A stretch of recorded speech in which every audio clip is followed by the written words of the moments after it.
Greetings, everyone. Hope all of you are having a fantastic day.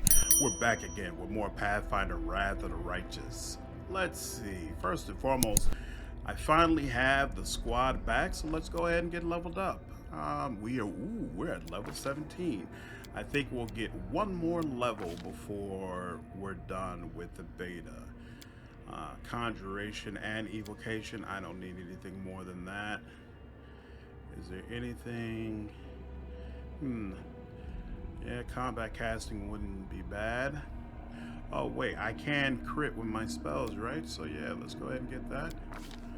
And then spell specialization. Teacher caster levels being 2 levels higher for all level variable effects of the spell. I don't think I can't pick still can't pick your angel spells here anyway. So I think it helps Holy Word. Regardless. Yeah, we'll stick with that. That should give me more slots. Feet, cleaving finish. Let's go. Ooh, Aura of Righteousness. A bright future awaits us. What is Aura of Righteousness? I don't remember. Abilities, traits? No, it's nope. Special ability. And it'd be, what is that? Damage resistance. Ooh, she's immune to compulsion spells and spell-like abilities, and each ally within 10 feet of her gains a +4 morale bonus on saving throws against compulsion effects. That doesn't matter as much because we always have Heroism Greater on, which already increases our saves and effects, but it's still nice to have. Okay, cool. We'll look at her spell slot shortly. Oops. 17. Yeah, we're good on that. And feet. She is all about the melee. We could do Hammer the Gap. What's the precise? Oh, that's. Warrior Priest. Improved critical. We already have that for the rapier, right? Yep, we do. All right. So then, yeah. Let's go with. I forgot what I was looking at now. Oh, Hammer the Gap. Yeah, sure. Yeah, full attack. Sure, why not? Ooh. I think that's the final spell level. Ooh, I think Nenio gets to the final level now as well. Oh, that's awesome. Give you a little bump in religion. Not that.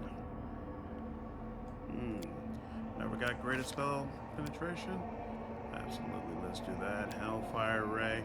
Actually, I think she uses Chain Lightning more than that, because Hellfire Ray is on the same slot as Greater Heroism. Level 7. Okay. Storm Bolts. Anything in particular I want from here? What's legendary proportion about? We use Oseo for True Seeing, so we'll take this, I guess. And then Frightful Aspect.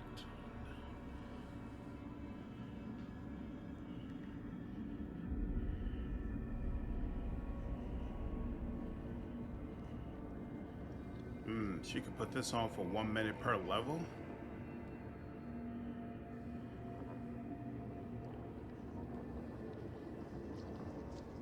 You know what? Now that I think about it, Camellia has been using this for quite a while, but I don't remember any enemies running in fear from her. Their saves against fear are probably sky high, and maybe she's not built to be able to pierce through them. Right, because she doesn't have spell penetration or anything like that, if I remember correctly. We just went straight melee because she's concentrating on buffs. Maybe Ember could make better use of this. Let's see. I don't really need it to do much. Might as well experiment a little bit. What spell level are you at? He could get power attack. He's got evocation. Did you get... You need greater spell penetration. Yeah, we're going to take that. Hey, he gets final level spells as well. Let's go. Girl, don't let me down. Don't let me down. You know what I want to see that you have. Greater spell penetration.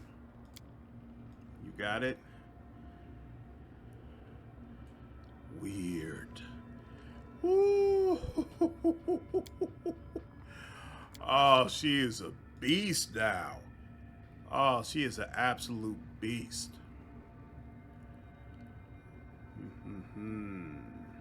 Heroic invocation. Interesting. Ooh. And what about the pets?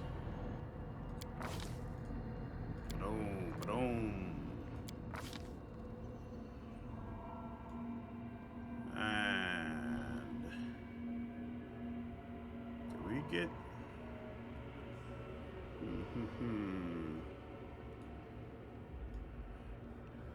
Stealthy. It's vital strike. Significant.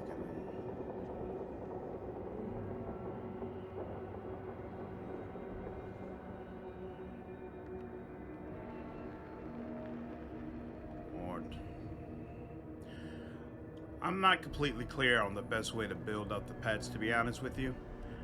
I have to look more into this. I can hammer the gap, I guess.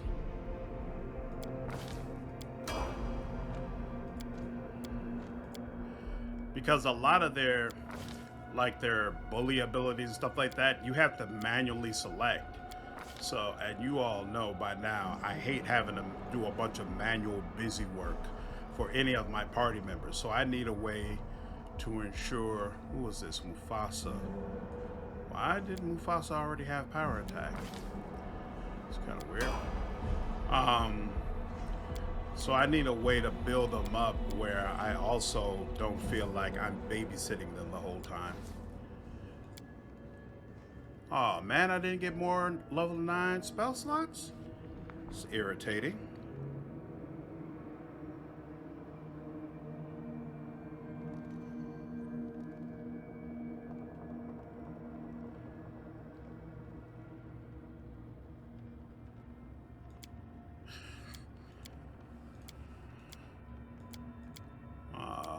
Oh well. Ooh. She got a level 1 spell slot? Come on now, y'all. Undead. No. Go up with that. Actually, sacred bonus. I don't think most of the things I use do not have a sacred bonus, so this still applies. Ooh. All right. I was wondering how shape change works. So this will be a good opportunity to find out. This will be great during those times when we're going up against boss fights. Heal mass, that's awesome. What's foresight is one creature, right? She could turn on winds of vengeance as well. Yeah, that affects all creatures. What's this? 1 round per level, all creatures. No, I'm good on that. Energy drain, yeah, I think winds of vengeance makes the most sense for her. What about this?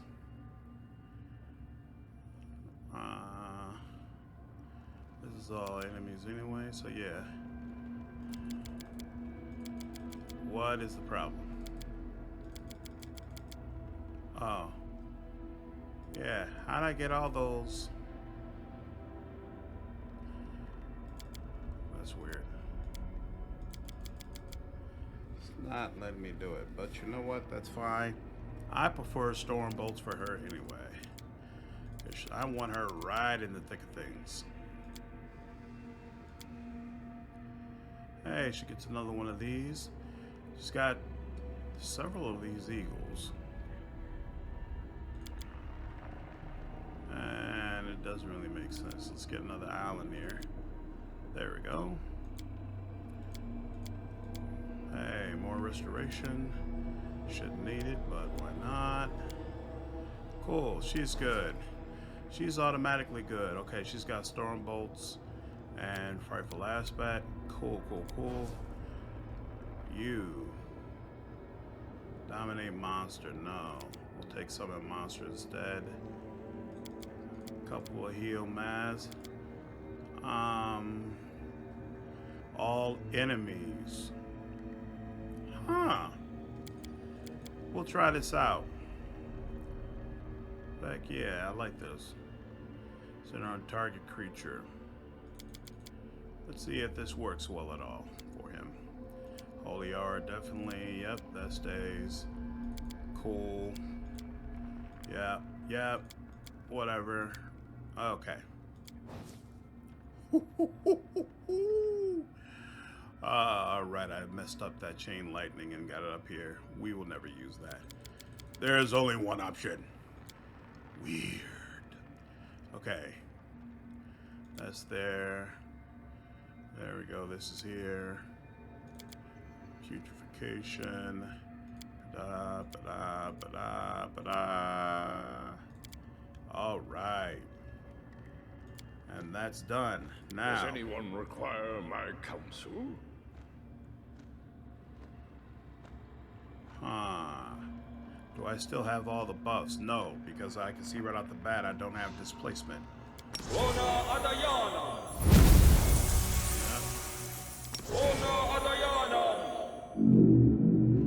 Excellent. So that gave me some stuff I didn't have before. I hear the voice of the spirits. Let's go ahead and make sure. You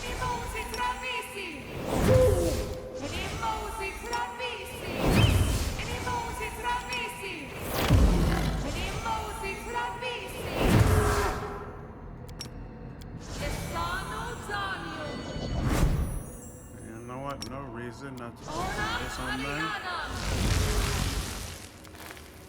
What else?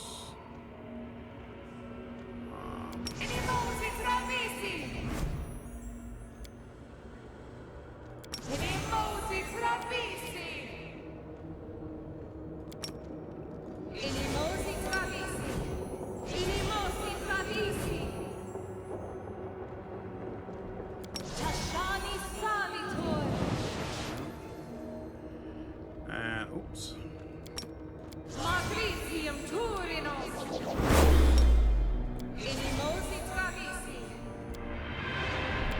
Never know what you're gonna need, so I just put it all on there.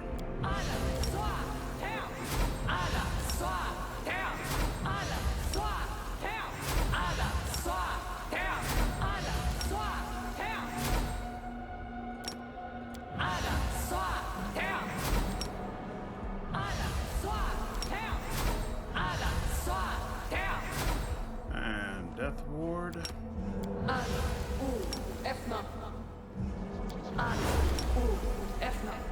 I don't know what might have been spelled off of people, or Daniel's been on the team for a while.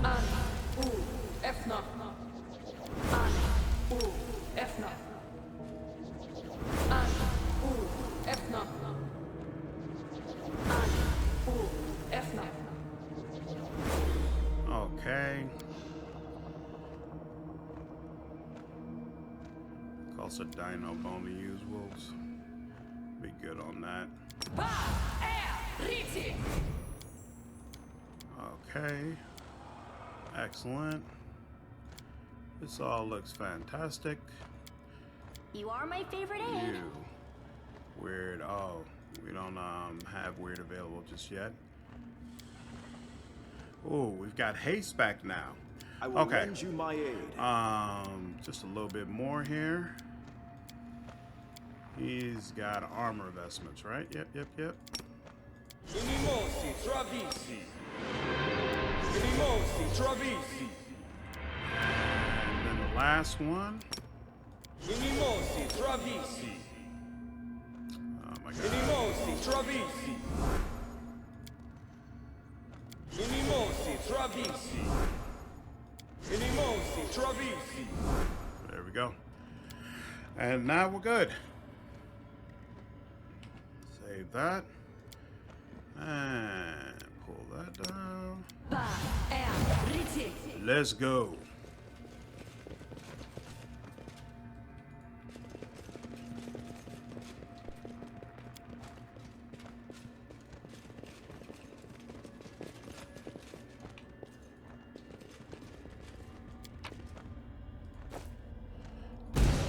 Ooh. Okay.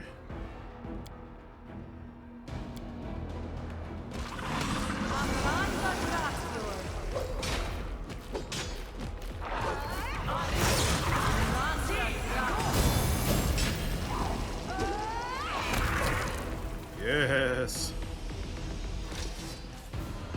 Those things, absolutely brutal if you don't have sky-high saves to keep you from getting stunned. Absolutely. Oops, here we go. Yeah, that subsonic hum, no joke. And in fact, yeah, a couple of my people still ended up getting stunned. It's absolutely no joke.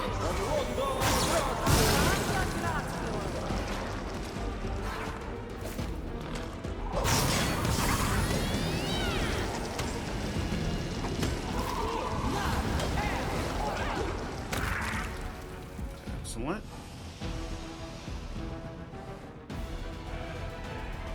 Come on, y'all. Thank you.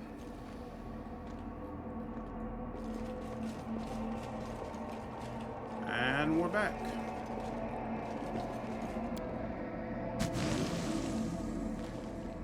Okay. Ah, nice. Hey, stayed on. All right, we need to hit the portal, but before we do that, Without a doubt.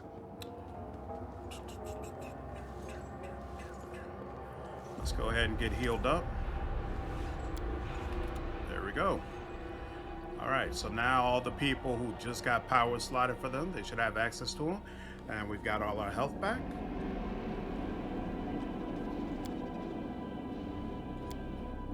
So we'll go back. Tara's favorite mistress. So now we head back to the tower with the crystal, give it to Storyteller. I believe that should close off that quest, and then we can head back to Shamira, let her know the job is done.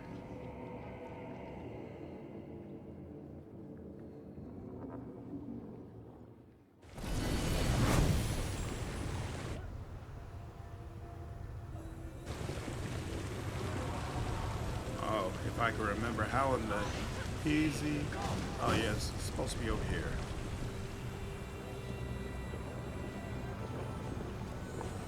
Namio, help us out a little bit, please. Thank you. Is that? Oh wait, is this again? Nope, it's not bugged again this time.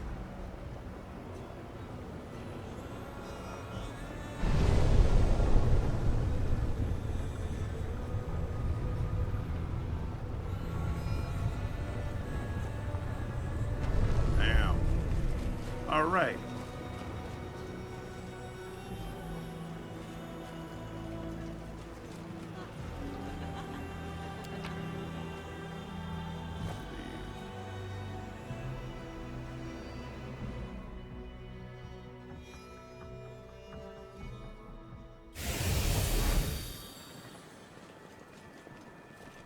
Back up to the portal.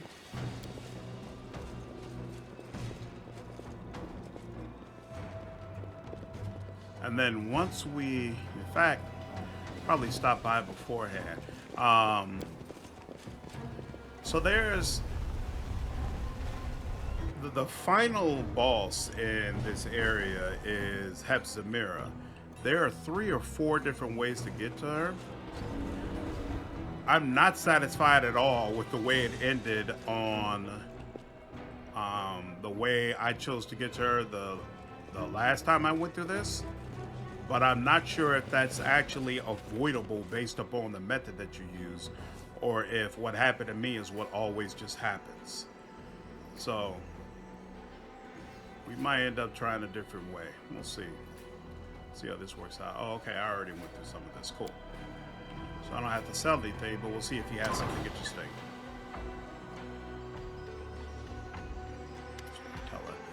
The blind elf whispers something under his breath. Hearing your steps, he turns to you slowly. Greetings, Samori Sykes. Have you brought me a new story? I need to replenish my supplies. I got something for you from Galorian. Take a look. I don't remember if he brings you good equipment.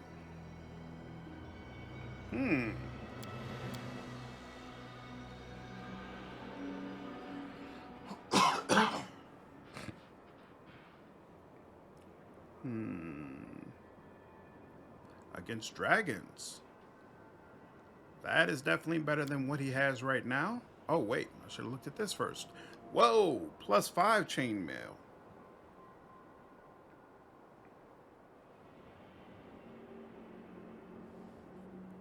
Ooh, that's good too.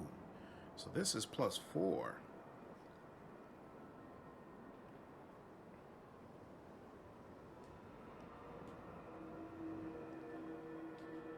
And yeah, I think I'm going to go with this. So I actually put that back. Okay. Remove blindness, paralysis, blah, blah, blah. Don't need that. Ooh, I will take all of your diamonds, though. And I'll take probably all your diamond dust. Yeah, I will. How much do I have? Ooh, okay. Yeah, absolutely taking all of your diamond dust. Restoration greater. I don't think I have any scrolls for that, so I'll take that just to be sure. Death ward. That's still just for a single person, right? Yep. Heal. I think a few of you asked about rods, so he has some, and I think one of the other vendors we looked at has some. I don't remember seeing them before we got to the Abyss, though. Nordic Welcome. +4 enhancement. Why does it specifically... This feature allows you to add your strength bonus to damage with a bow. Oh, I wonder if they added the strength part on composite bows now. Because I know before the update, it didn't have that listed here.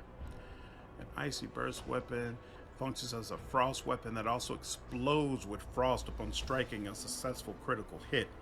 The frost does not harm the wielder. There's a guy in chat who kept telling me that Wenduwog is best respect as a throwing axe person. His headband of charisma grants the wearer an ability to push all enemies in a 15-foot area and suffer bludgeoning damage. This ability can be used 3 times per day. That's just alright, but okay. She's got charisma +4, so this part definitely need. What is this? Where this ring has the ability to cast spells spontaneously, it grants them the ability to cast the following spells: Ice Storm, Cornel, Cold, and Polar. To cast a spell, no, I'm not interested in that. Whenever an ally in a 20-foot area of the wearer lands a killing blow, this belt of Constitution +4 makes the wearer's next spell extended as though using the extend spell. It also grants the wearer a +4 enhancement bonus to Wisdom. I think this is the first belt I've seen that grants a bonus to Wisdom. That's kind of cool. An extended spell lasts twice as long as normal. Interesting. That's interesting, but I don't think I can make use of it. These gloves grant their wearer additional 1d8 bludgeoning damage on hit with unarmed attacks. I can't use that. Spirit Thrasher. Monk weapon. Okay. Can't use that. Robe of Virtue, finally. This robe grants its wearer a +2 dodge bonus to AC and a +2 competence bonus on attacks against evil enemies. Only monks of good alignment can wear it. Okay, so I can't use that. But still, a good haul overall. Appreciate you, Storyteller. Let me get this stuff on. Yeah, that's a nice little bonus. And a very nice look, if I do say so myself. Looking snazzy, Socio. Okay, and Ember. Your crown, my lady.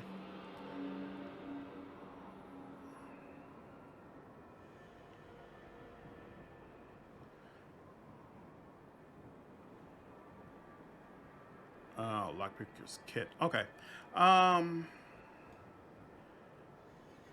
And that's it. Okay.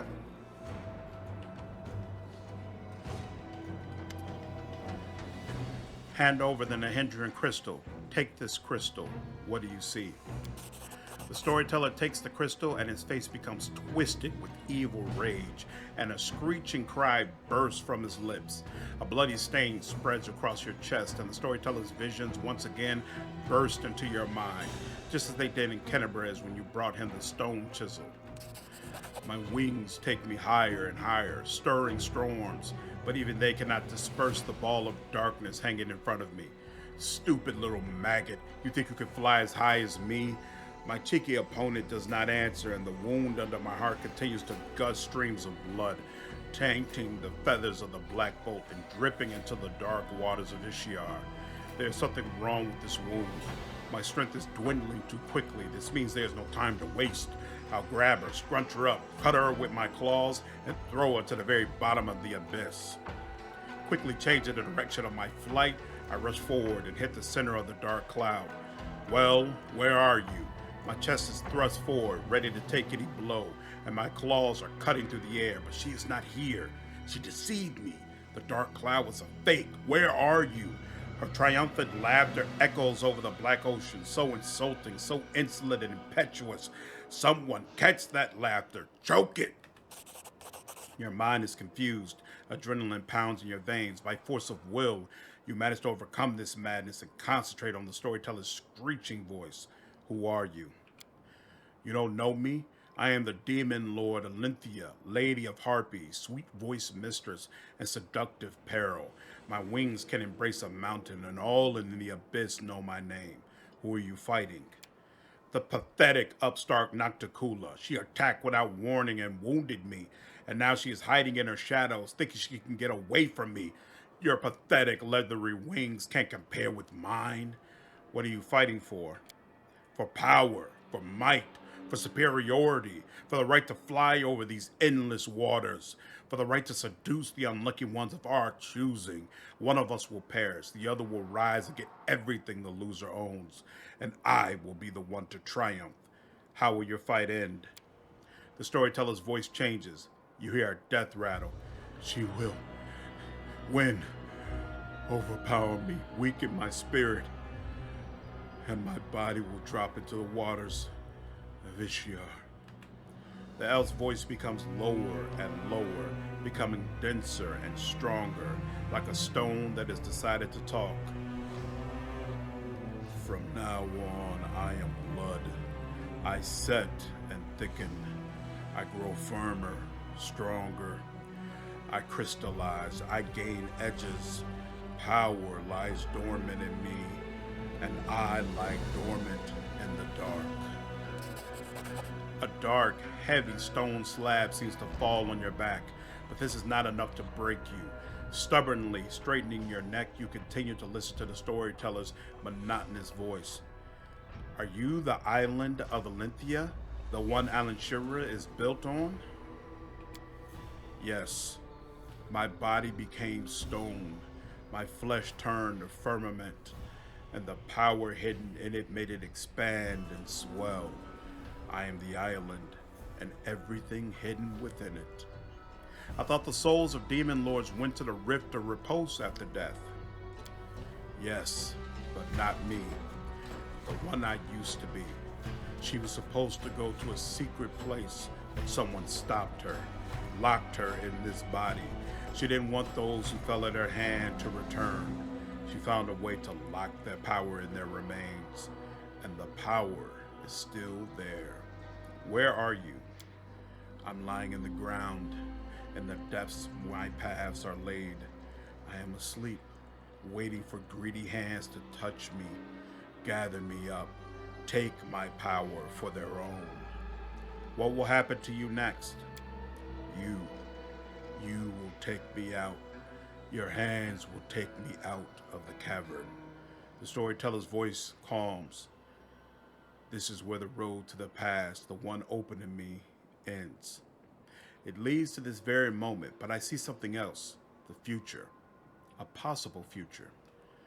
Droplets of spittle fly from the old elf's mouth. His speech becomes furious and garbled, his voice trembling with tension. Ah, it hurts.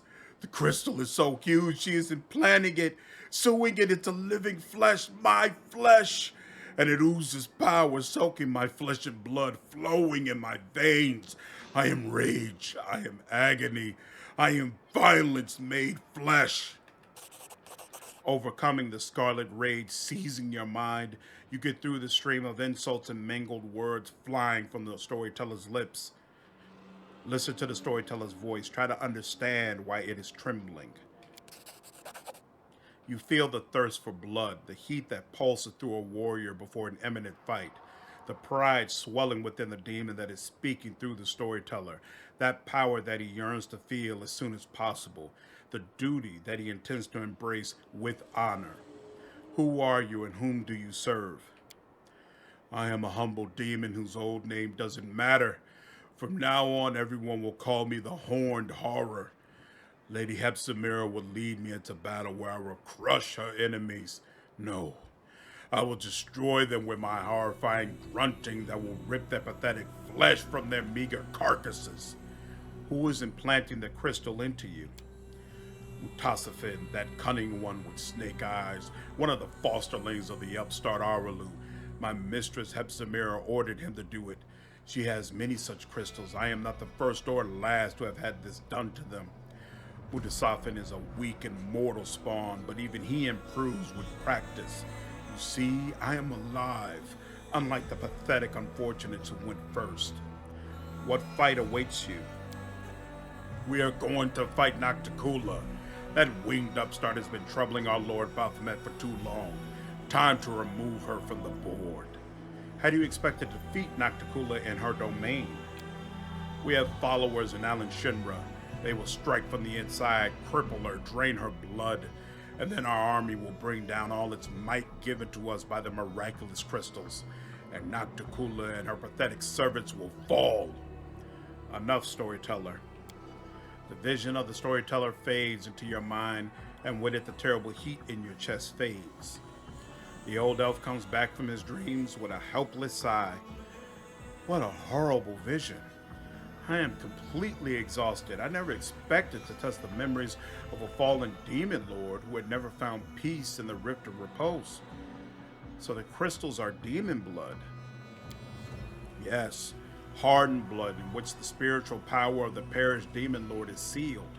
In this case, the power of Alinthia, who was killed in battle and locked in her own remains in this unusual way. I shared a vision with you again. Like when you brought me the stone chisel in Kenebris? Strange. Are these two things really connected? With each other or with you? So this city is built on Alinthia's corpse? In a manner of speaking, yes. After the spiritual power of Alinthia did not go to the Rift of Repose, Nocticula began to transform her dead body, forcing it to expand and assume a more solid, static form. I could only guess what a nightmare this imprisonment was for Alinthia's spiritual essence. How can this stone grant powers? I suppose that it happens as a result of some merging process, after which the unspent power of a demon lord will literally flow into the body of the one who uses the stone. What is the Rift of Repose?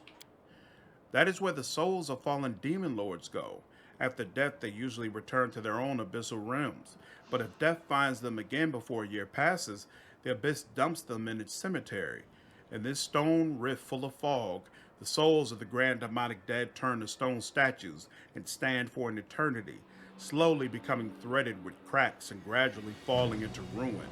It is a kingdom of decline and decay, and a visit there might serve as a good lesson to those who believe in their own might and deem themselves invincible. Everything is clear to me now.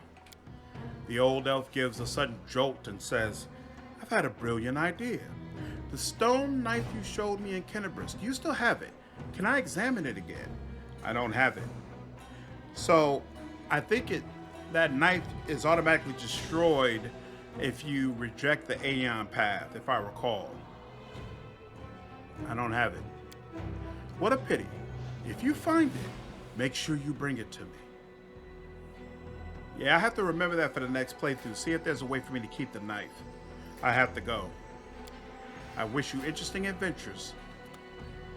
Yeah, because if I recall, yeah, they put it right here. Also, maybe it doesn't drop. Maybe it just goes into your inventory, but you would have to put it into a chest if you wanted to be able to keep it. Something to think about and keep in mind. Okay. Hey, can I get rid of this?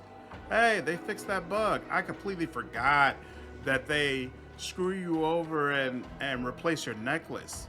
Oh, I probably sold the necklace that was originally on my neck. Oh, well. All right. Here's what it is. So now we head back to Shamira.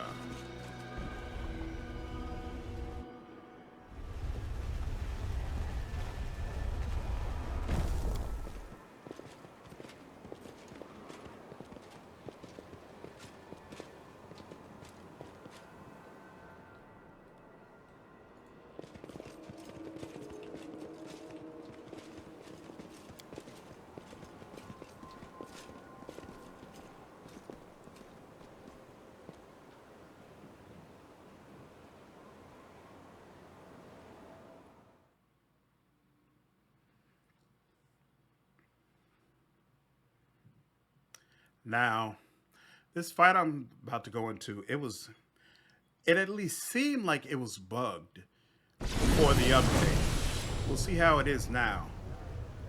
Before the update, it took forever to deal with these guys.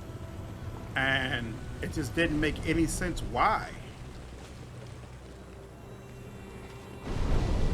Alright, so that's just a consistent bug that happens all the time. Whatever.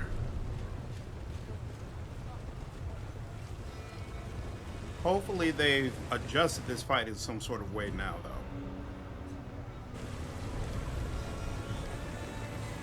Yeah. Oops. This is not right. You shouldn't be up there. You should be up there. And then he's back here. Cool.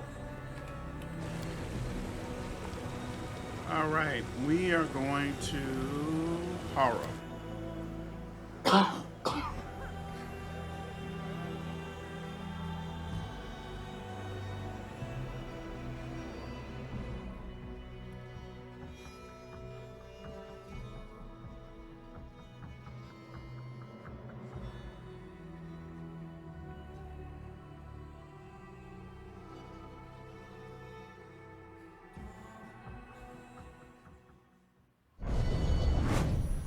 Okay, now that's the harm, but if we go over here and then further back here and then all the way back here and then click on this. Oh, so whatever we need, we actually don't have it. Okay, so they must have updated this.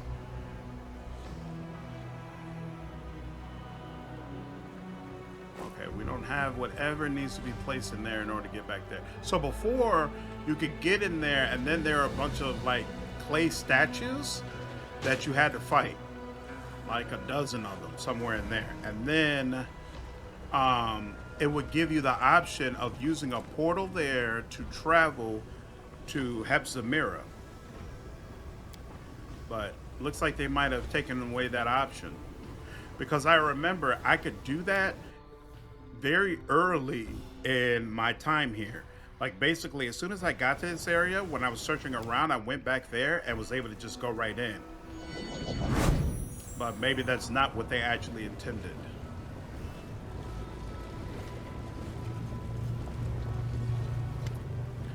After she notices you, Shamira gives you a displeased frown and irritably asks, "You again? Have you no friends that you must keep coming here to chat with me? Or perhaps, do I find this extremely hard to believe? You are not completely useless and have something of interest for me. I've completed your task." Shamira ignores you, looking somewhere else, but in your mind you hear her angry hiss. "So speak if you have, but use your mind instead of your flapping lips. Your mind. I know that you have done much to win Shamira's favor, but my heart tells me that helping her would lead to evil. Forget everything I've told you. We'll find another way to complete our mission. It is wrong to fight evil by increasing the power of another evil. Reject the promises of the ardent dream and will leave this place before we betray ourselves and our ideals. Think to yourself, the Hendrian crystals are the blood of the fallen demon lords whose body became the Midnight Isles. Baphomet's servants mine them like minerals. I do not serve you, and I will not tell you anything. Shamira gives you a venomous smile, and you can read your sentence in her eyes. That's right, you don't serve me. You are an outsider, and by Nocticula's will, no one can lay a finger on you. But who will stop me? Shamira's magic crashes over your will, shattering it like glass. With a bit of effort, you manage to force Shamira out of your mind. An angry grimace contorts her face. How difficult is this check, by the way? Okay, so you need to be able to hit 27. And my natural skill value was 28, so I was going to do this no matter what. But yes, when you do this conversation, if you're playing as a good person and don't want to give her the information, definitely a good idea to get your skill check for will up so that you'll be able to handle this. Otherwise, my understanding is she digs into your mind and gets the information she wants anyway. Bad for you. You can't break me. Cursing, Shamira brings more force to bear against you. A vein pulses on her temple. The latest attack is much stronger, but you muster all of your willpower and again manage to fend it off. Ooh, 31. Interesting. Yikes. Keep trying. It won't work. Swearing, Shamira unleashes all of her power on you. You'll regret that, you little son of a bitch. You refuse to talk, so be it. I'll just rip everything you know out of your mind. Shamira's last blow is not strong enough to break you. You force Alan Shinra's ruler out of your mind, delivering a brutal parting blow. So you've got to be able to handle a difficulty class of 35 to keep her out of your mind. That's no joke. You've lost. Get out of my head. Shamira reclines on her throne, exhausted, and hisses through clenched teeth. You cretin! Get out of my harem, now!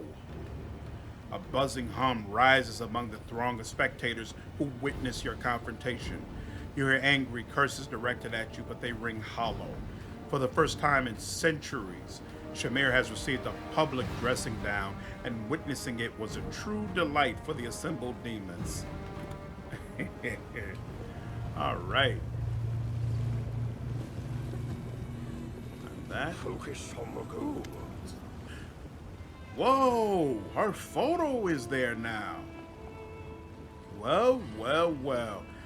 The woman, the myth, the legend. I see you are fitting into Alan Shinran's life quite well. Even without seeing the speaker, you can easily recognize the owner of the melodious voice in your head.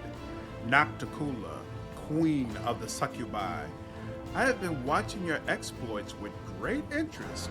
So chaotic, so unpredictable. A pleasure to hear your voice once more, my lady. Did I hear a voice before? Oh, you know what? I think I did. I find that hard to believe, considering how dismissive of my favor you've been in the past and how easily you've lost it. But perhaps life has taught you a lesson, mortal, and you won't be so eager to miss your second chance. I take it I finally have your attention. You're a hint of approval in her voice. Yes, your arrival in Alan Sherman was quite impressive. Rumors have reached me even here, behind my locked gates and my wall of valiant guards. Rumors of a remarkable Galorian taking my island Shinra by storm. I am asking for an audience. You have my permission to enter the palace. Go there and wait. I will arrive when the time is right. Until then, you will be taken care of by one of my servants. Awesome! All right.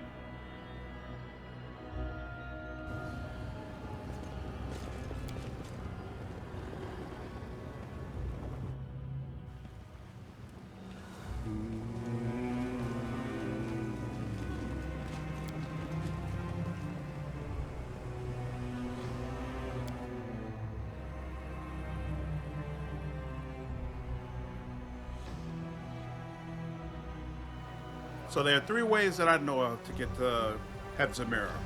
One, you can head to the back of that building, which I guess now is unavailable.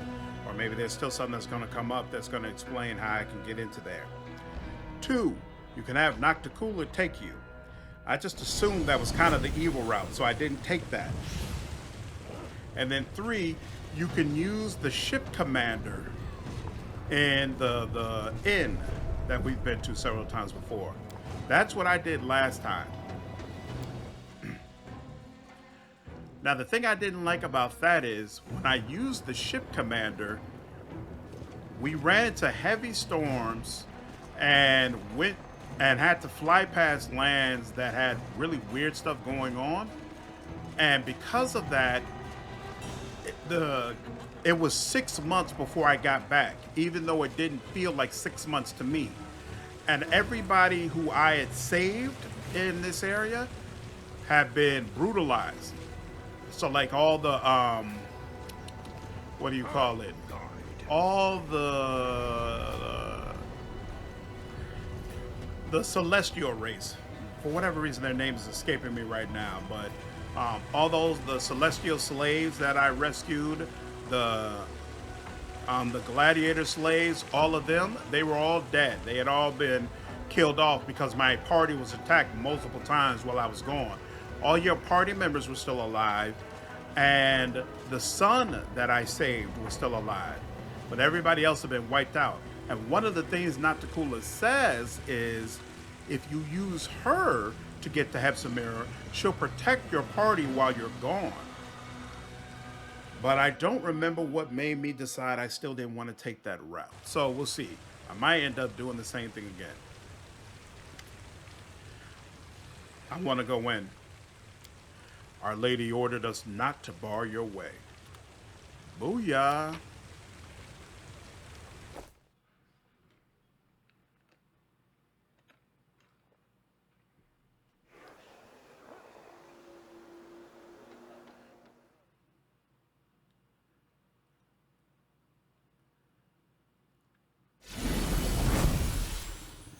Yeah, so last time I definitely came away feeling like all the things I did in the Abyss, it was all for naught. The ink on the page is still wet. The book tells of the murderous massacre committed by the Lady in Shadows among the Colossus demons of the Midnight Isles. It seems it happened quite recently. The tall shelves are stuffed with countless books and scrolls praising the Lady in Shadows' many deeds. Some tomes are old and threadbare, others are new and in mint condition.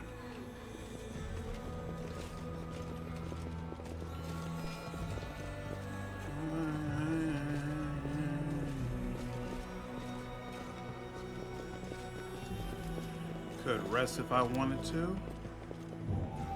Hey, this looks like Areelu's projector. As you know, my dear Dressy, given the scope of the planes, time is a relative concept, and in the Abyss, it can be even more unreliable. Therefore, I do not allow myself the vain hope that my message will reach you in time. So see, yeah, it's almost like they're preparing you for that. Something tells me that 6 months is unavoidable, but what happens to your party while you're gone is avoidable. So maybe siding with her is the right way to go. Your final question was about the possibility of a complete awakening of the memories of immortal life within a soul that has already passed through Pharasma's judgment. I will send you the research on all the cases of which I am aware where such an awakening took place.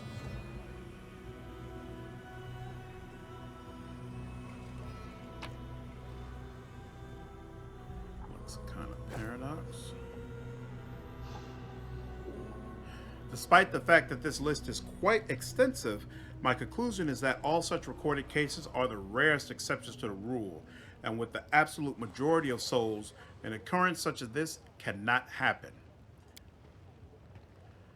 Books written in multiple languages, the titles that can be translated, are dedicated to research into the nature of souls.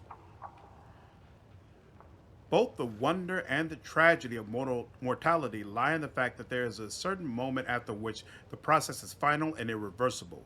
The essence that departs the judgment of the Lady of Graves is no longer what it was in life, and we, as scientists, must account for this in the system of knowledge we are constructing. A pile of sketches. The drawings depict fragments of various rituals that lead to the opening of rifts and portals.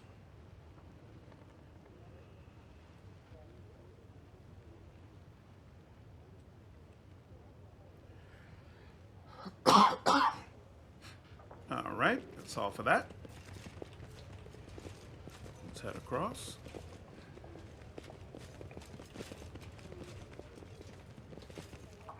Anything back here? Doesn't look like it. Bunch of stuff to sell. Bunch of stuff to sell.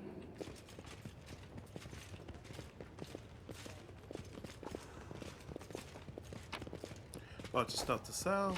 Bunch of stuff to sell. I can see my destination. I am helpful, am I not? Bunch of stuff to sell and a dinosaur bone. That's nice. Bunch of stuff to sell. Sell. I hope you appreciate this. Sell.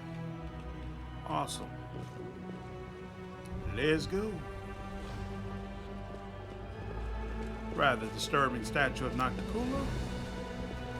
Our Lady in Shadow, the Queen of the Midnight Isles, Lady Nocticula, Demon Lord of Darkness and Lust. The tall shelves are stuffed with countless books and scrolls praising the Lady in Shadow's many deeds. Some tomes are old and threadbare, others are new and in mint condition.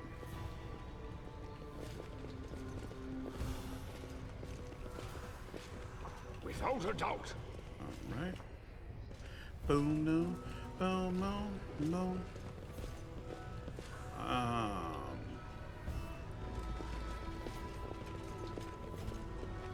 Same statue. All right. Nothing else to go in here. One moment. Just in case I want to revisit this.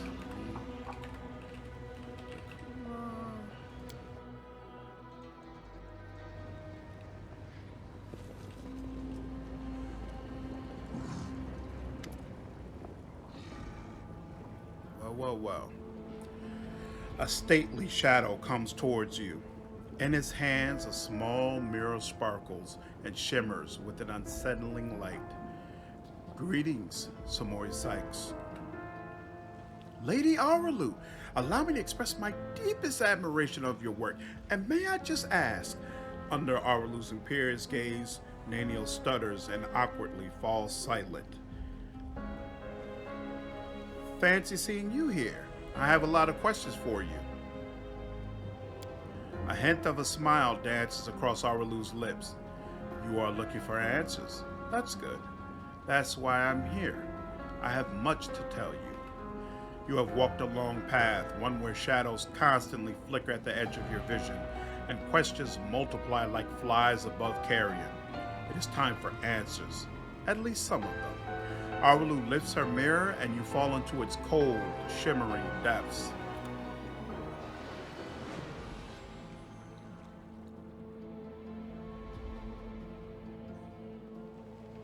Day 16, Aridus 4715. Experiment, transformation. Subject, let's skip that. Objective, to embed the essence of an Ahindrian crystal in the soul of the subject. Expected result, the essence will coalesce with the subject's soul, which will ready itself for total transformation, triggering the concomitant powers. The time has come to put my plan into action.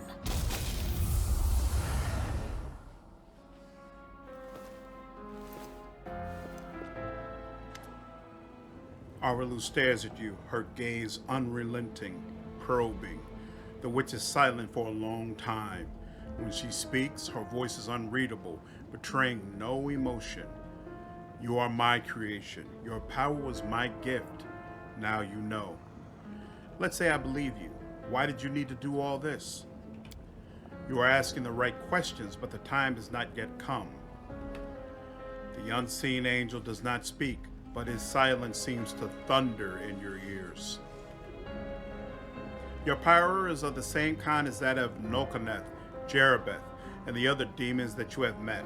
The power of the Nahindran crystal dissolved into the blood lies within your soul. I have already hinted at this to you once before, when I left the essence along with the lexicon of paradox in my old laboratory and ordered the searcher to make sure the gift found its way into your hands. But there is more. Do you remember when you were taken to Kenebris with a wound that would not heal? Do you remember how Terran-Delev apparently healed you? That was merely an illusion. The dragon was only able to temporarily dull the pain. In fact, it was I who saved you when I came to you in the caves and implanted a crystal within you. No, saved is not the right word. Your wound is still not healed. That is why your wound weeps blood from time to time, every drop of which burns your enemies. As if to confirm her words, blood begins to seep from the wound on your chest. Eerie flames seem to dance within the crimson drops.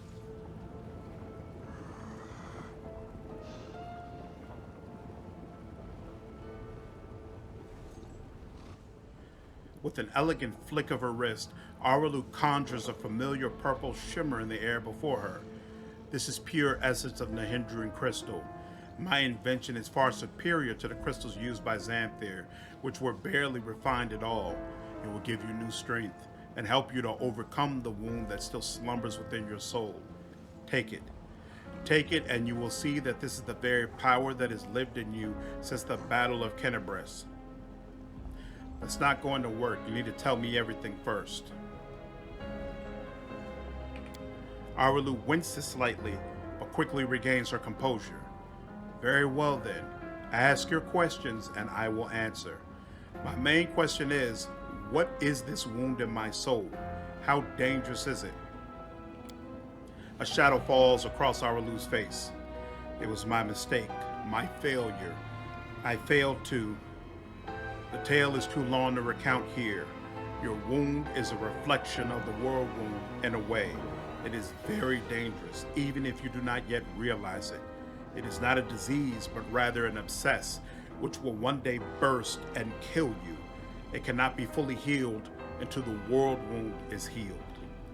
No doubt you have felt this affliction on several occasions. It awakens when you use your power. It makes you sense more strongly what mortals call the corruption of the abyss. Until the war wound is healed, you will have no peace. You followed me. Like a witch in a fairy tale, I watched over you from birth. From before that, even, and I kept detailed notes. You were chosen and prepared for a special destiny. Aside from this, I helped you. Even when you were unaware of my presence, I saved you and your unfortunate companions when you fell into the crevice in the Kenebris. In the Great Garrison, it was I who distracted Monago to allow you to approach the Wardstone. And in Dresden, I appeared under the guise of Yaniel to guide you toward the Sword of Valor. And I also left your present in my old laboratory and told the searcher to see to it that you received it. I knew that sooner or later you would find your way there. That place exerts a powerful pull. In that case, thank you for your help. You should help me out more often. Certainly, but do not expect me to solve all your problems. A child that is forever carried in its mother's arms will never learn to walk. Oh, is that the relationship we're gonna have? son and mother? That's not the relationship I want. That's not the relationship you're gonna have with my demon when I roll that. Absolutely not. He needs a dialogue option to reject that. Why was that whole ploy with the lab necessary? You even sacrificed your servant, the searcher, for it. A shadow falls across Areelu's face. You always have to sacrifice something. I wanted you to go to the laboratory to see with your own eyes what I have been doing and what I am capable of, so it'd be easier for you to accept the truth. The laboratory is a place where I prepared your ascent, and the searcher was the only one who I could trust to execute my plan and explain everything. After all, he too once experienced rebirth at my hands, and that is why I was willing to risk my life. Speaking of the searcher, he is currently being held by Shamira. I saw her buy him at the flesh markets. That's not what happened. And this bug was in the phase 1 as well. What is the problem? I freed the searcher from the flesh markets, but in my dialogue with Areelu, I still only have the option to say that he is there, that he has been bought by Shamira.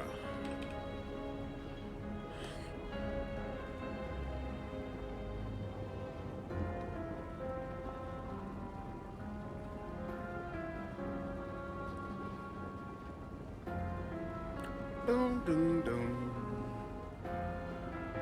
Dun, dun, dun. Dun, dun, dun. Okay. But I will let her know. Areelu's face remains impassive. I don't understand why you felt the need to tell me that. It would be better if you just told me everything instead of playing mind games. Knowledge gained independently through research and experimentation is far more valuable than the knowledge that is simply given. That is why I wanted you to go to the laboratory yourself. I just gave you a nudge in the right direction. Tell me about Nahindrian crystals. Start from the beginning. Nahindrian crystals are formed from the solidified blood of demon lords. Their properties are not well known, even among the inhabitants of the Abyss, and there are reasons for this. Acquiring the blood of a dead demon lord is very difficult. After a demon lord dies, their body is instantly absorbed into the Rift of Repose. Only the Lady in Shadow knows how to kill them in a way that allows her to preserve the bodies of her fellow lords and transform them into a solid state. That means that Nahindrian crystals cannot be obtained anywhere other than the Midnight Isles. Or rather, it was impossible until recently, when I managed to experimentally obtain a crystal from the blood of a still living lord. You saw the result. A dagger made from Discari's freshly shed blood, which I left for you in Kenabres. As regards the use of the crystals, that is a discussion that would take time, a very long time. Someday I will finish my groundbreaking treatise on the transformation of Nahindrian crystals, although it is unlikely I will ever publish it. So you figured out how to use the crystals to imbue living creatures with power? Not just any creatures, demons and half-demons. The souls must have a stable connection with the Abyss in order for it to receive the power of the crystal. Experiments involving tieflings and mongrels failed because the voice of the Abyss was not strong enough within them. But I'm not a demon. I wasn't a demon either when I started. Areelu's eyes grow distant for a moment, but there are always ways to circumvent or even to override the laws of the universe. I changed myself by knitting my soul together with the essence of the Abyss, and I changed you. Do you remember the fits of rage that began shortly after Discari's attack on Kenabres? This is how the second half of your soul manifested itself, not yet fully aware, not yet awakened. It's a pity you did not choose to let your demonic nature take hold. The result would have been most impressive. Yep, definitely playing a demon next. All those arrogant crusaders, those knights with their eyes ablaze, those pious priests, they have installed at the head of their magnificent army a scion of the Abyss, the creation of the architect of the world womb, whom they so revile. It's strange to see you here in Nocticula's palace. Who do you really serve? Discari? Baphomet? Both, and neither. I have served both Discari and Baphomet, and not merely as the lowest in the pecking order. Areelu's tone is indifferent as she informs you of this, as if she were simply commenting on the weather rather than her obeisance before demon lords. But I do not think you'll be surprised when I tell you that to me, both of these mighty lords are merely convenient, temporary sources of power, and their time is almost at an end. But the Lady in Shadow is different. She is the preeminent ruler. Soon, you will understand this for yourself. My power is different from that of Jerebeth, Nokaneth, and the other demons.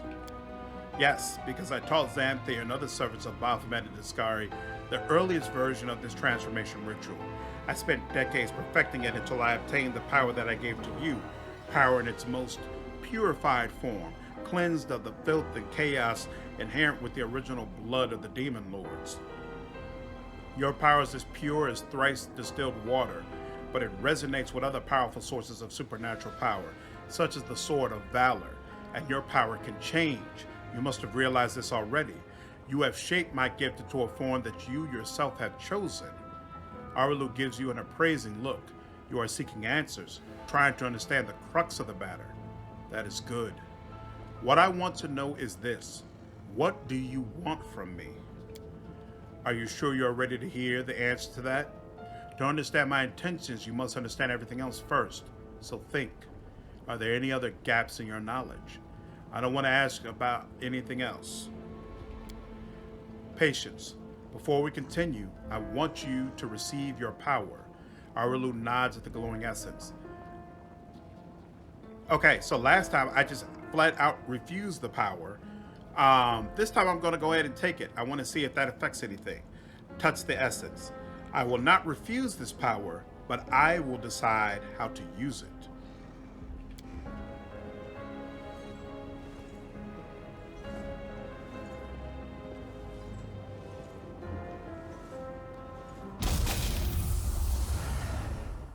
You touch the essence, and the power, so familiar and clear, flows through you like a river. The power that courses through you is so immense, the wound on your chest closes up as if it had never existed. Now you know. You truly know. Enough! Enough of this madness! The voice of the hand of the inheritor thunders beside you. Areelu does not move, seemingly unaware of his presence. I was blind. Oh, Lady of Heaven, how blind I was. I saw holiness in the half-fiend's creation. But is it truly possible? Angelic light in a creature of darkness? Am I deceiving myself into thinking that I have been deceived? Forgive me, champion. I must leave you. I must collect myself. Pray. Reflect. There is no life in the angel's voice. Find me in the Nexus, he adds dully, and disappears. Areelu looks at you for a while, then she speaks. I want to help you close the world wound. Areelu's words are cut off by a quiet laugh.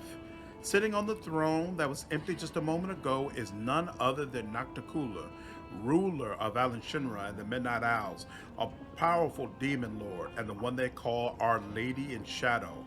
Her red lips curl into an ironic smile, and her large eyes observe you with keen interest. You were about to say, we are going to close the world wound, weren't you, Areelu? I see no reason to continue deceiving this mortal. Now I am convinced that he is quite worthy of serving me. I will even reward him with a modicum of knowledge about the events in which he's about to take part. You've been sitting on your throne and listening to us the whole time?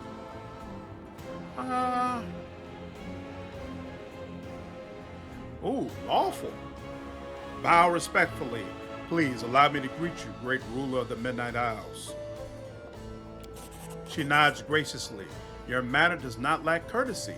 That is to be commended. I have had my eye on you for a very long time. You see, it was at my behest that Lady Verlesh imbued you with such incredible powers. But I was curious to see your worth as an individual, not as Lady Verlesh's creation.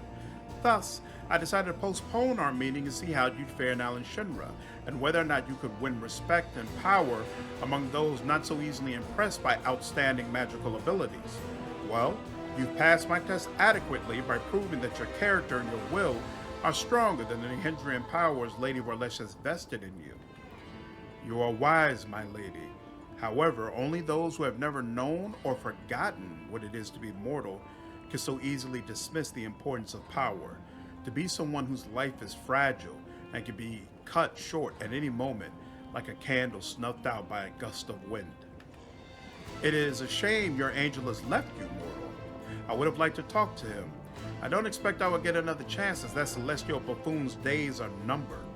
Nocticula's tone is casual, but her eyes are intent, scrutinizing you. You were able to see the hand of an inheritor despite all of his enchantments? Areelu tilts her head slightly. The herald of that upstart goddess? Here? Yes, although his defenses were quite intricate, a commendable precaution on his part, as word of the hand of the inheritor sending once more into the abyss, reached the echo of Discari almost immediately. Mind you, vindictiveness and guile have always been among his best qualities. The hand of the inheritor told me his magic to see the eyes of all evil spawn in the abyss, but not yours. Nocticula gives you a pleased and mysterious smile. Perhaps you don't know everything about me yet, mortal. Perhaps you made the same mistake as many before you, and many who are more insightful and more powerful than you, by presuming to know what to expect from the Lady in Shadow. Tell me about the Echo of Discari. He is a strange creature, a bespoke creation, so to speak.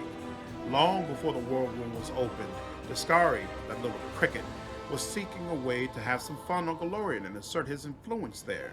One day, he decided to gather a few strong mortal followers, fuse them together into one being, and pump that being full of his own power, in the belief that something worthwhile will come of it. That is how the Echo came to be. To the great dismay of both the Echo and the Lord of Crickets, the Echo was greeted by Areelu, protector of humankind. Areelu gave the Echo such a thorough thrashing, the whole abyss thought him dead, and yet he was not. Cricket the Younger is alive and well, though I cannot say the same for Areelu. But the Echo remembers his humiliation still. He hates anything and everything related to Areelu, especially his inheritor, Iomedae, his heralds, his priest, her temples. He would hate Iomedae's pet pug if she had one. Areelu was the immortal Aslanti who raised the Starstone from the bottom of the Inner Sea, and in so doing founded the city of Absalom and ascending to godhood. Prophecy told of his return to Golarion and the beginning of a new age of glory. On the eve of his return, however, his clerics were cut off from his power, and terrible storms racked the world.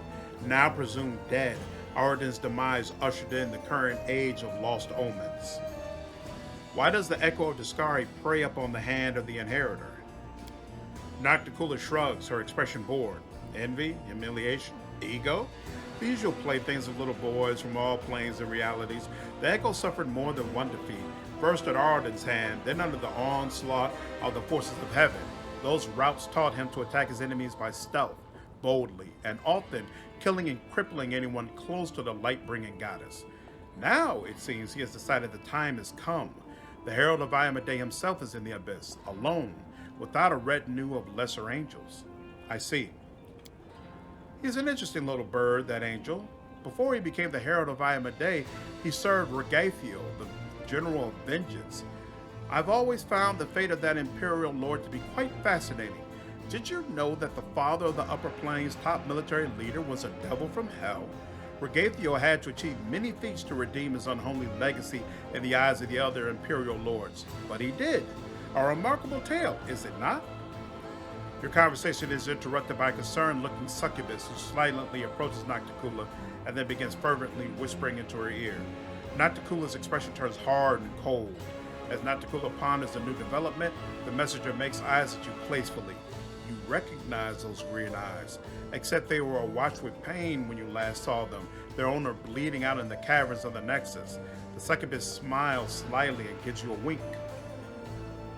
There is steel in Nocticula's voice. Another island, another loss.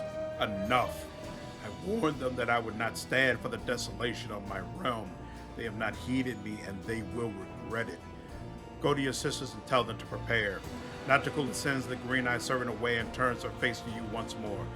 That green-eyed succubus, I know her. Yes, you've already met Lalea, my talented assistant. I've heard she was very convincing at acting out her tragic death in the minds of the Nexus. As you can see, I've been watching you since your very first moments in the Abyss, and even a little earlier. I don't like that you don't get any sort of skill check to recognize the deception. That they just force you into being fooled. Alright, whatever. Moving on. I have prepared a beautiful intrigue that will topple many of your enemies and seal the world womb forever, ending the threat to Golarion. And you have the chance to become part of that intrigue. My companion Ember would like to speak with you. Ember? So that's her then. Well, approach. Cocking an eyebrow, Nocticula looks down on her. I've heard you bleating your pathetic prayers at me. You have some nerve addressing me with such nonsense. Did you think I would simply repent, renounce my status as a demon lord? Do you have any idea what I had to do to acquire it? Wait, what is this? Tears are rolling down Ember's cheeks as she sniffles noisily. She presses her maimed hands against her heart as she stares up at Nocticula. Her fragile form shudders from weeping. Areelu wrinkles her nose in disdain. Why have you brought this simpleton here? This is Alan Shinra, not Neuroscience. We don't give alms here. Nocticula throws a disgusted look at the crying girl. I can't stand these noises. Do you think you're the first to try to move me with a display of tears? It only makes me angry. If you wish to speak, then wipe your nose and speak clearly. Ember wipes her face with her sleeve. I know what you had to do. To others and to yourself. I'm so sorry. So sorry. If only I could ease your pain somehow, calm your sorrows. You should hear her out. In my realm, I decide to whom I should listen and whom I should hang. Be quiet. You wanted me to hear the girl out, then let her babble on until I tire of her. So where were we? My pain, my sorrows? What nonsense are you talking? Don't tell me you pity me. After taking a trembling breath, Ember wipes the tears streaming down her face. I'm so sorry. You're the most miserable soul I've ever seen. I've seen people burned alive, people being devoured by monsters, people burying their children. They were in pain, so much pain. But I've never seen anyone in as much pain as you.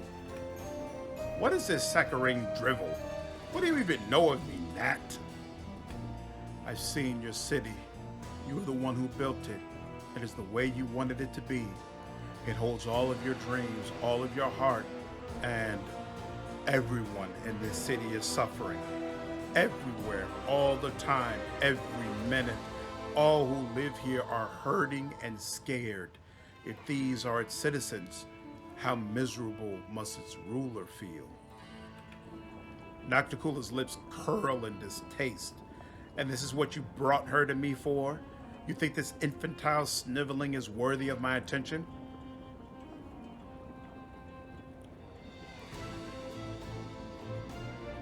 I've seen the truth of her wisdom more than once. Perhaps it would benefit you to listen to her as well. As if I haven't seen enough sanctimonious bores in my life. Nocticula stares Ember straight in the face. So what do you suggest I do, preacher? Beg the good God's forgiveness, devote myself to serving a sword-swinging upstart perchance? Or that old crone, the moon? No. Gods can't help anyone. They're just like us mortals. Silly, frightened, clueless. You're almost a goddess yourself. You know better than anyone that no one can save you. No one except you. Save me? From what exactly? From yourself. From what you've done to yourself. From the city you've imprisoned yourself in. Listen! Ember's voice rings desperately. You are a queen, but you're the queen of pain and filth. Your realm is a realm of your own suffering. You're almost a goddess. You could do anything you want. So why won't you make yourself happy? You could become the Redeemer Queen. Tilting her head back, Nocticula explodes with wild laughter. Her body is shaking as she doubles over, slapping her thighs with her palms. When she is finally done laughing, she catches her breath. The Redeemer Queen? Oh, that's new. Never in all my years have I heard anything like that. Woo! She wipes the tears from her eyes. Well, child, enough joking. Get out of my sight, or I'm afraid I might decide to keep you here forever as my fool. Upon giving Nocticula one last smile, Ember ducks behind your back. You hear her whispering. Do you think she took my words to heart? Probably. That would be great. I told you to get out. I don't want to hear your squeaky voice again. Why did you lie to me and send me off to find Areelu? Nocticula smiles if you just said something amusing. I've never given you any reason to bear a grudge against me. My lies have brought you no harm, after all. I simply nudged you in the right direction, bringing you one step closer to discovering the truth about yourself and the source of your powers. You disappeared and I couldn't find you anywhere so we could talk. Yes, you had many questions, but you had to find the answers yourself. That is the essence of this game I have arranged. And my strategy has succeeded. Look how much you've learned, how your knowledge has deepened. Isn't that more valuable than the wise and magnanimous lady in shadow simply spoon-feeding you the answers? You sent me to hunt down Areelu and, at the same time, gave me the use of her chambers? Yes, I decided the irony would be quite pleasing. All this time, you've been closer to the Lady Vorlesh than you thought. You are wise, and if you chose to act this way, you must have done so for a reason. I don't see the need to be belligerent with her. Her face becomes impenetrable. That's just how it seems to you, mortal. But if you keep following my directions, one day you will truly understand everything. Did Areelu really create me? She has certainly had a hand in your present state of existence. Lady Vorlesh designed the World Womb, a magical phenomenon of unfathomable power. To seal it, we required a key that was just as strong and unique. Simply put, we required a champion, and she chose you. Both your powers and that wound on your chest were the result of her experiments when she infused your soul with the essence of the abyss. Of course, you remember none of that. Everything was done in secret. Even the power granted to you was purified to the extent that it was possible, so that you would not guess its source ahead of time. In trial after trial, we watched your will be tempered, and when the time came, we started filling you with the energies of the hindering crystals. These energies are necessary for the task at hand. Everything that's happened to you was part of my intrigue. I was going to summon you and reveal the truth when the time was right. Instead, you have followed your queen's orders and arrived here early. One can only hope that you are prepared to accept the truth. Everything has its price, says Areelu quickly. Your wound was, in essence, the flip side of all my experiments. There was a reason why we required a true champion, not merely a living tool, who we could fling into the flames of the war wound and close it like any lesser rift. I think you should know that. Nocticula makes a sudden gesture, cutting Areelu off. Don't be too hasty. We have burdened him with enough revelations for now. Give him time to become accustomed to the truth about himself. Then you can share all the details. What exactly are you offering me? I'm offering you the chance to become my weapon. I may not know the reasons why Godfrey sent you into the Abyss, but I know how I can use your crusade to our mutual benefit. Your enemies are a thorn on my side as well as yours. What's more, I've never schemed against Gloria, nor have any of my warriors taken part in the conquest of your plane, at least not at my behest. There's no cause for enmity between us. Why would you want to close the wound? When the world wound opened, I was pleased. My realm was now connected to another plane. I want to make it into a crossroads of worlds, a place where demons, devils, and even angels could meet. The wound was a convenient path along which I could advance my ideas. But the Midnight Isles were not the only realm that had been linked to Galarian through the wound. Discari and Baphomet now also had a way from their realms into your plane. Their servants flooded my islands and spread out across them like a plague of locusts, killing guests who were under my protection, questioning my rule.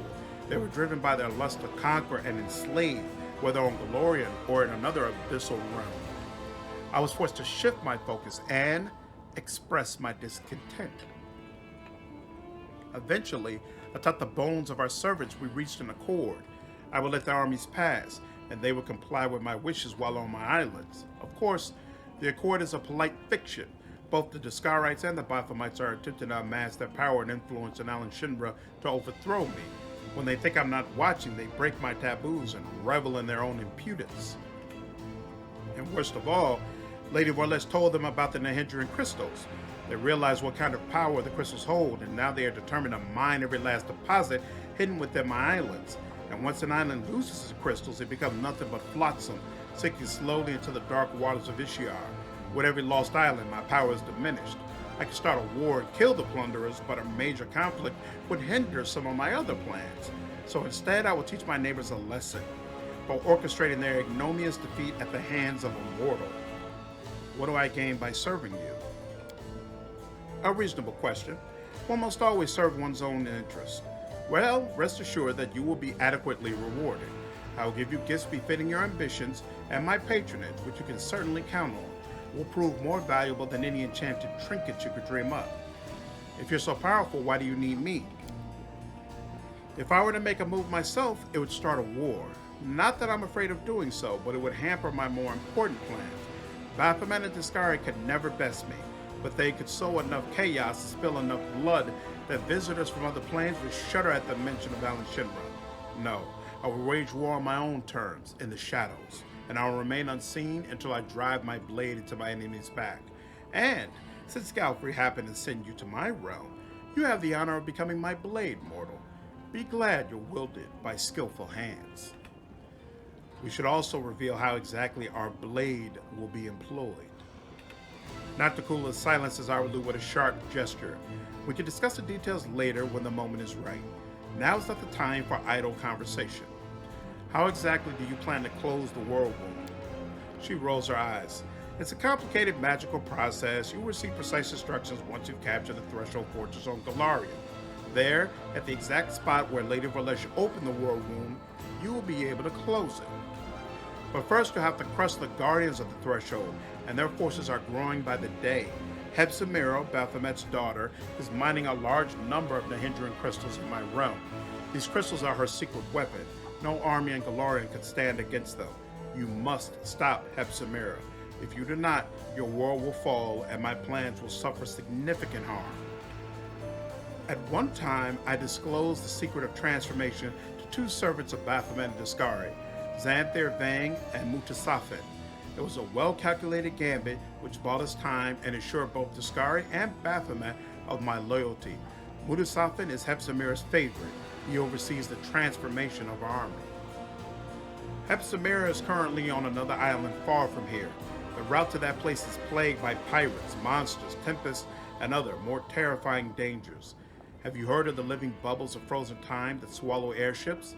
And when the ships reach port, their crews discover they've been gone for 100 years? That is not the strangest occurrence you can encounter on your journey. I'm willing to provide you with a decent ship and an experienced crew. If you kill Shamira, it will stop her sinking any more of my islands, but without giving Baphomet cause to declare war on me. Sela winks at you. So what do you think, Commander? Personally, I'd rather take my chances rowing to Calafir in a rusty bucket than make any deals with the Lady in Shadow. I'll steer. Why is it so important to kill Shamira? Discari and Baphomet won't just stand there and watch you close the world wound. They'll send their armies after you, so you will need an army of your own. And that is something the Crusaders won't have for long. Shamira is mining more and more Nahindran crystals to empower her forces when she attacks Galarian.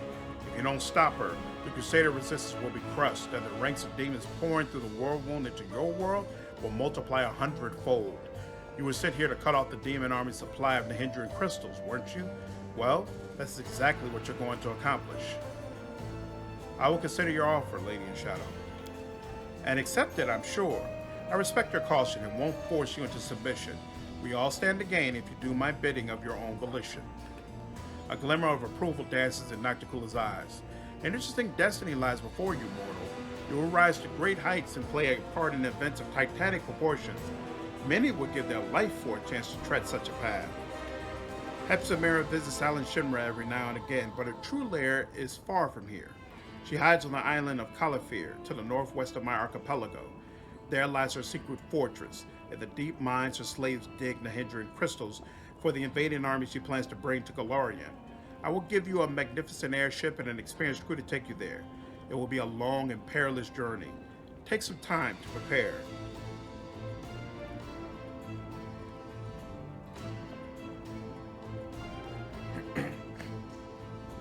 I wish to inform you of treason.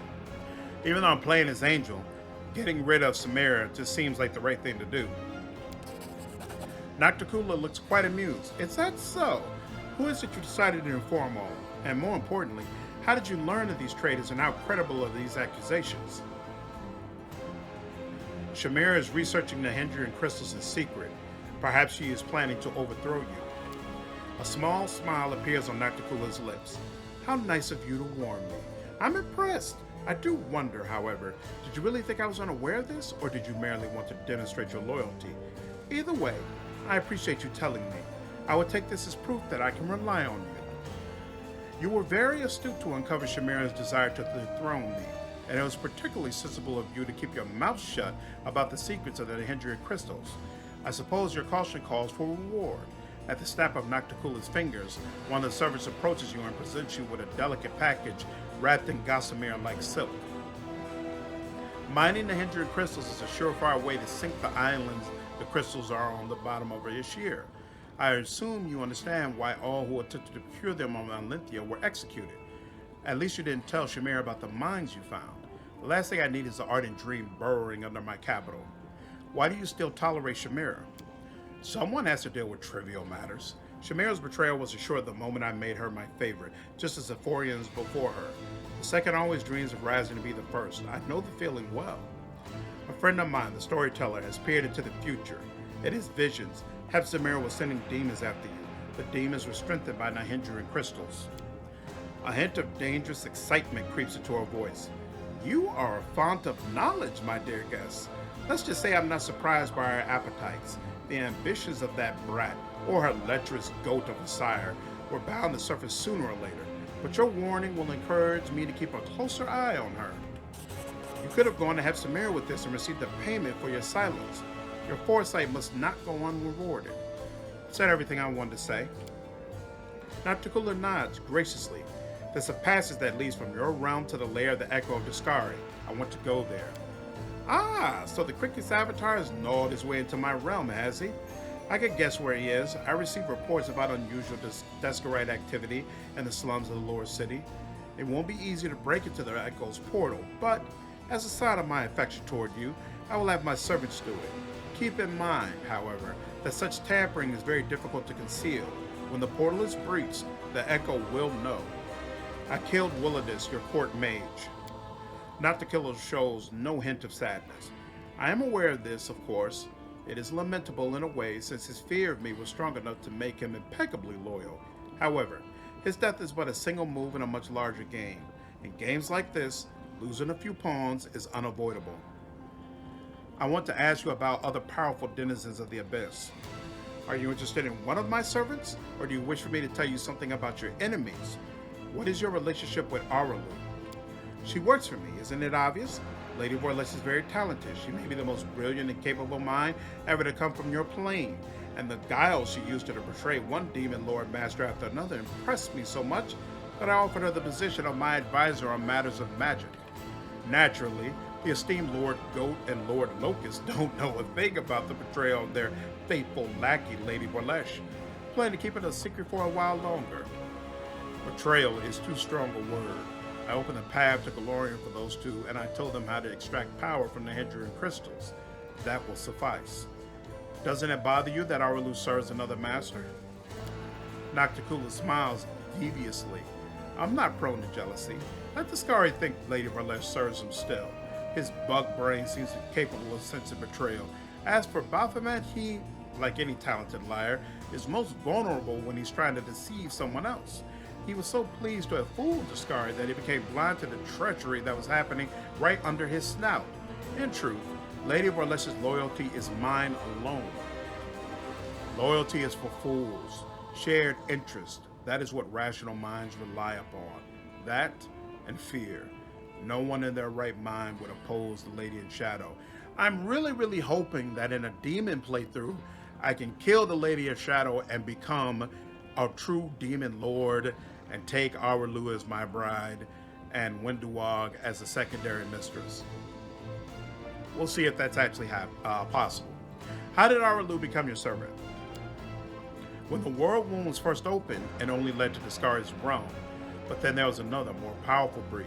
The wound expanded, and its past now passed through my realm, and Baphomet's as well. Before long, all sorts of interlopers had heard about the power contained within the crystals here, and the Midnight Isles were soon overrun with agents from my new neighbors. They flouted my embargo, burrowing greedily into my rocks, stealing my crystals. The main culprit was one Areelu Vorlesh. She was the one who discovered the energies in the Hindran crystals. I had captured her and was about to carry out her agonizing execution when Lady Ralesh offered me something I desired even more than her death. She entered my service, and our main task since then has been to close the world wound. Once it is sealed, my realm will once again be cut off from those of Pathfinder and Discari, and the slaves will no longer be able to infiltrate my islands with such ease. So it's clear to me why Nocticula wants to close the world wound, but I don't understand why Lady Vorlesh wants to. Like, is this just a matter of science for her? And so she likes the challenge of undoing her work? I don't feel like that's been made clear. Are Baphomet and Discari your allies? The goat and the locust? Why does he keep calling him the goat? Allies is too strong a word for our relationship. Our connection was forged by circumstance, not of a desire to deal with each other. When the world wound opened, it tied your world to our realms. I did not join my armies with theirs, but I was forced into making peace with them so as not to get bogged down in a tiring and distracting war. If I had the opportunity, I would have met them on my terms and expanded my territories at their expense. Nocticula indulged herself with a thin smile. Unfortunately, this is not currently possible. By the way, one of them came to me with the offer of an atrocious alliance that involved conceiving little ones together. I'm still contemplating the specifics of my refusal. It needs to be clear and unambiguous. Her ensuing laughter is deep and musical, almost enchanting. Everything is clear to me now. Nocticula just gives you a mysterious smile. I want to know more about you.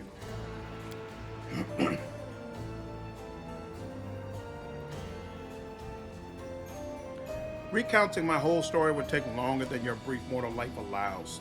The list of demon lords I've slain is endless on its own, as is the number of islands under my rule. And that's just the past. There's also my future. How did you become a demon lord? Bear in mind that I've always been unique ever since I was born.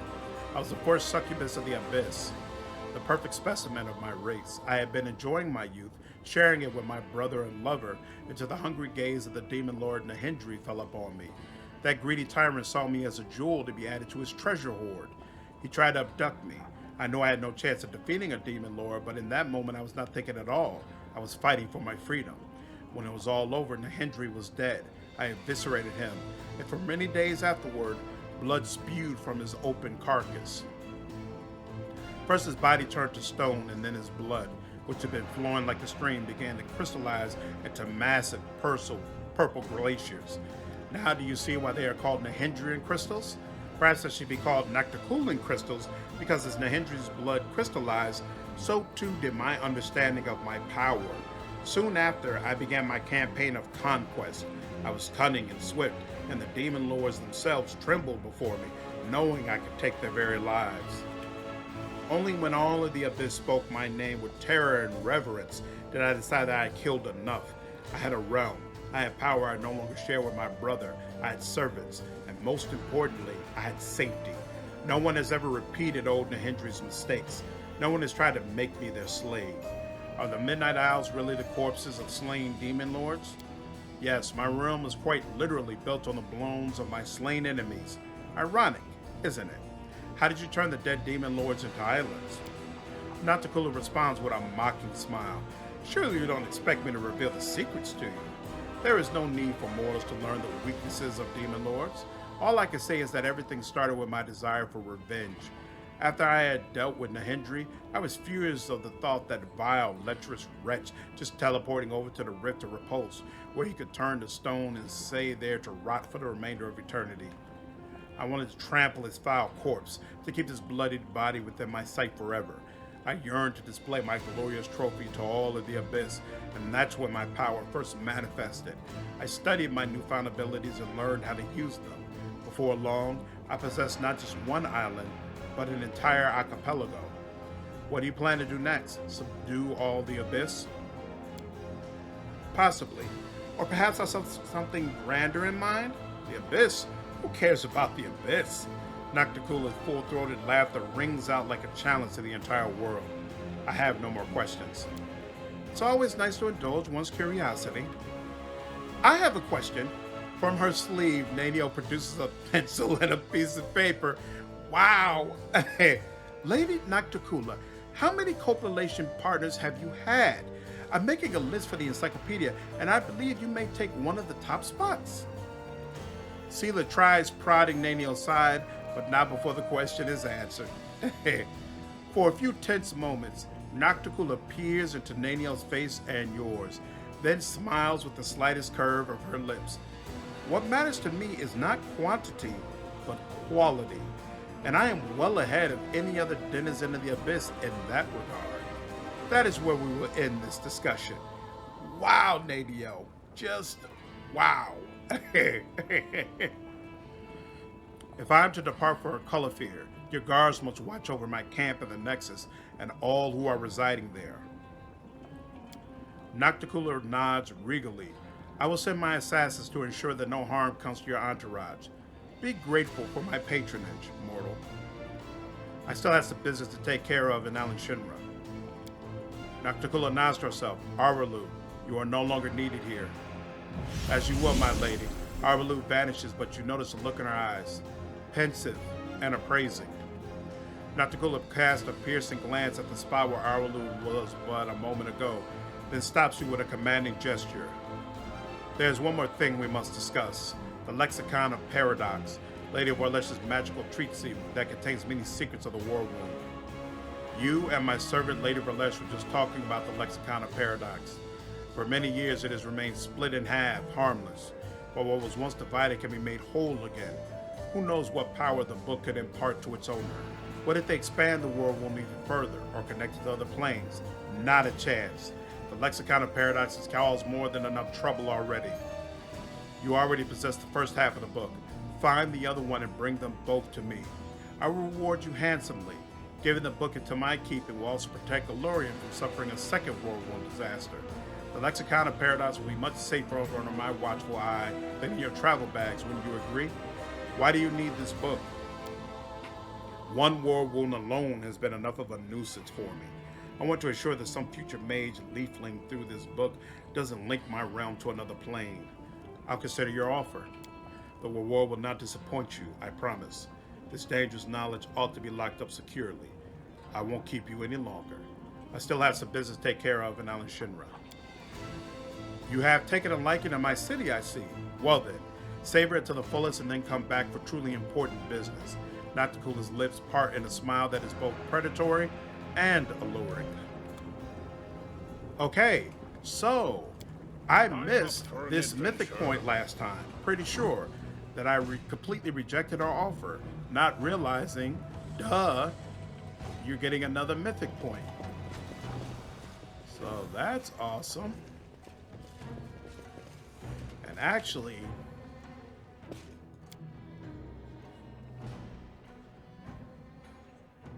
so what is this level? Is level 6?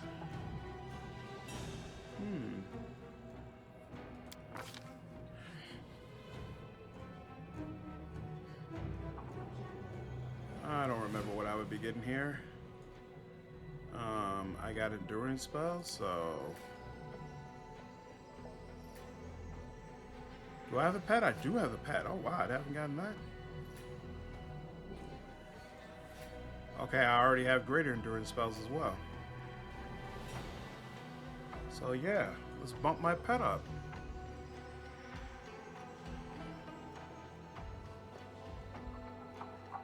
Attacks now ignore damage reduction. Yeah, this all sounds good. And my Sword of Heaven increases. Let's see.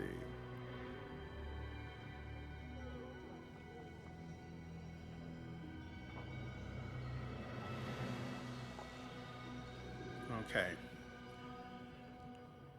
Does she use...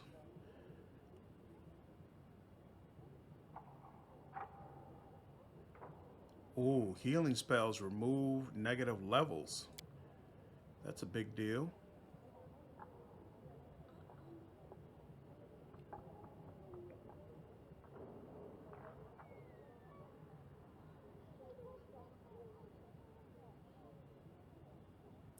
Ooh, healing spells cast by the creature remove all mind-affecting effects. Interesting.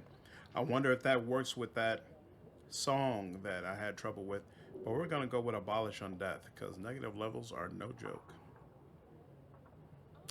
But actually, we're not facing... I wish it... You know what? No. No.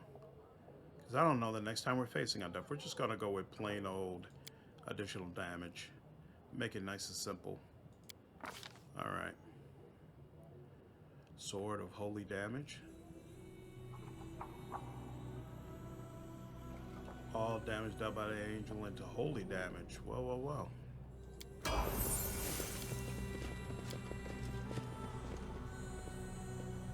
And it's automatically on. Okay.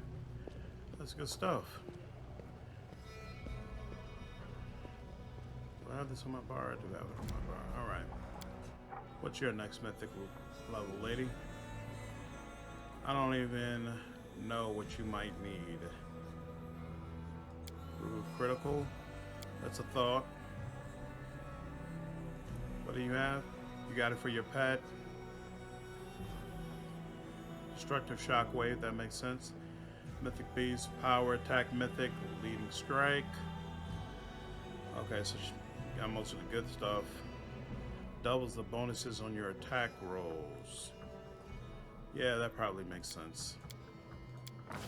Sure. You.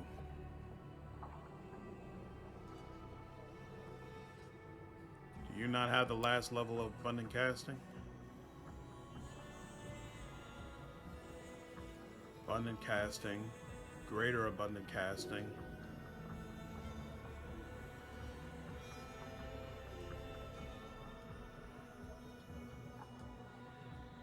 Okay. So you got that, and you got the one for the buffs. Okay, so we can focus on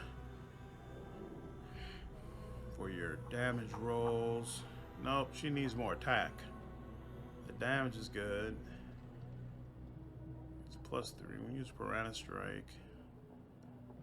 No. Yeah, we'll go weapon focus.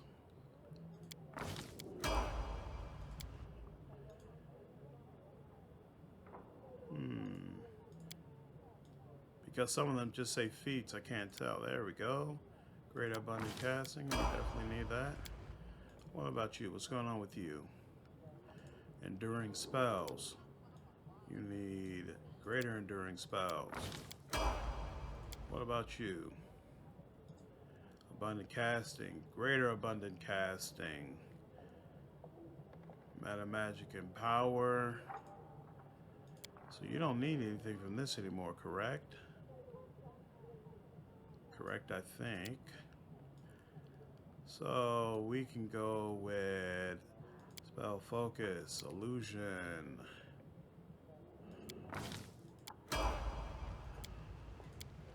Pets don't get anything. All right.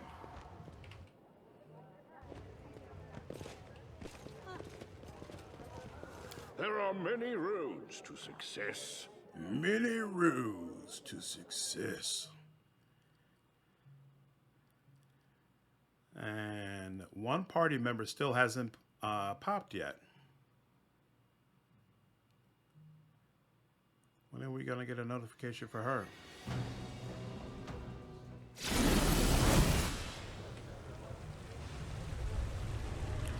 So weird. I don't understand what system is being used to determine when we get a notification for a party member quest. Because Camellia definitely has one here.